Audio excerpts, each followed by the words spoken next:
If he says, well, you can't use those star charts, they're globe star charts. No, they're not. They've come from a flat plane with elevation angle measurements. So you might be under the misapprehension that this is globe, but your globe was derived from a flat plane, my friend. So to exclude it on the basis that it's not flat Earth because it's a star chart and you think it's only in relation to a globe, you don't understand how your globe's been developed then, do you? And it's a useful opportunity for me to point that out to him, isn't it? But the starting point, and I've said this all along for about a month, his challenge itself required a flat Earth angle measurement in the first instance. We've been saying it for more than a month.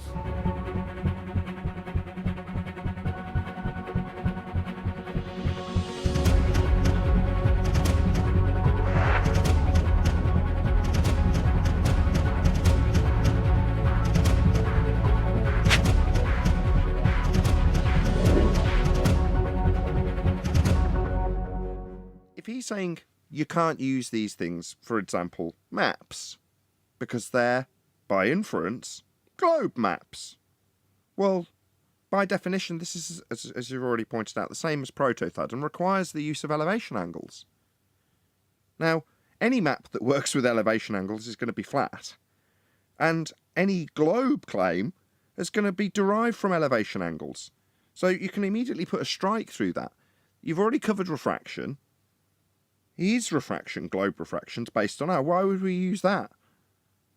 So when they describe these things in reference to a sphere, because we can show that they aren't in reference to a sphere, when you do, you've already derived them from a flat plane. So if the origin's flat plane, this pretty much puts a strike through all of this list, because they're all derived from a flat plane in the first instance. That's correct. Yes. What he's saying is you can't use a flat plane to prove a flat plane. Saying you're not allowed to use globe. You can only use flat Earth. And Brian's saying the mathematics that this challenge has been used by is globe Earth mathematics as opposed to straight up celestial navigation. It's labelled a celestial navigation challenge, but that isn't what he's presenting. He's presenting globe maths and then saying work out how to do this globe maths using only flat Earth. And then the list continues of what you can't use if it, in his mind, references a globe. But the starting point, and I've said this all along for about a month, his challenge itself required a flat Earth angle measurement in the first instance. We've been saying it for more than a month. That's what happened when Bob came in with that challenge. They had to basically state that there was 3 angles or 2 angles or whatever, and there's all this nonsense then. Then there was all this globe trigonometry they were claiming afterwards, right? They didn't use triangles. What this challenge here is what he's looking to do. Well, we're supposed to do elevation angles and get all these distances, but we can't use the distances because he's claiming that all the distances are based on a globe. We can't use any map because he's claiming all maps are globe maps. We can't use star charts because all star charts are globe star charts, according to him. And we can't use dip charts, right? But dip comes from height of eye, right? And the dip in today's celestial navigation is a mathematical globe horizon dip correction, right? So we don't need to use that anyway because we have height of eye.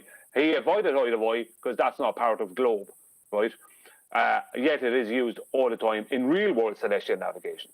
But what he's trying to do is claim all these things as globe things and say all you can do is get your elevation angles, but you're not even allowed to come up with any distance because that would be a globe distance. So he's trying to superimpose that what he's claiming are universally globe only, like a star chart. Well, yeah, again, for over a month we've been pointing out, no, those things are derived from a flat plane. So it doesn't matter if it's the equatorial plane or the globe of the heavens over a flat plane. It makes no difference. His globe that he thinks is part of this list to exclude it from use isn't spherical. It's derived from a flat plane, immediately eradicating it from this list. Because if he says, well, you can't use those star charts, they're globe star charts. No, they're not. They've come from the first place from a flat plane with elevation angle measurements. So you might be under the misapprehension that this is globe, but your globe was derived from a flat plane, my friend. So So to exclude it on the basis that it's not flat Earth because it's a star chart and you think it's only in relation to a globe, you don't understand how your globe's been developed then, do you? And it's a useful opportunity for me to point that out to him, isn't it? Rufy was challenging me this a few weeks ago. And I says, it's pointless doing it because it's a semantical challenge. And that's all you're going to be arguing. And the reality is the maps, they're going to claim it's a Mercator projection of a sphere, is what John stumbled on months ago. You know, fundamentally, it's all derived first off of a flat plane. So they can build whatever model they want, like when that guy come in with his pyramids or whatever. You can construct it into a model, that data afterwards. But all of that data is taken off of a flat plane. Every argument, every claim made, every time we communicate with each other is based on semantics, which means the definitions of words. Rufy said definitions are utterly fucking meaningless. That's all you need to know, folks. We're dealing with abject retards, Dunning-Kruger clinical level. They are out of their fucking minds. Plot thickens from a brass neck point of view, right? As in a cheeky point of view from MC Toon alone. If you look here, it says, Judge. MC Toon is the primary judge. So this whole thing primarily is judged by MC Toon. He's going to judge whether or not.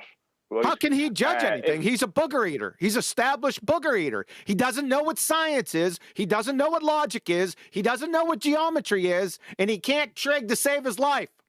How can he be a judge of anything except booger eating contests? Correction, he's the primary judge, according to him. He's a primary booger eater. I already established that. Yeah. Why does he still have a channel? Judges must be able to provide verification of their qualifications. So if come on. Well, let's end this. Okay, I'm just showing how ridiculous his challenge is. I'm just showing how it's purely based around him. I'm grateful. He didn't even know how to spell sextant 4 weeks ago. Listen, MC Booger Eater and you dumb baltards. You can't even admit the existence of sextants. Are you tracking with me? You must deny the very existence of sextants. They measure elevation angles. Elevation angles only come from a horizontal plane. Indeed. Thank you.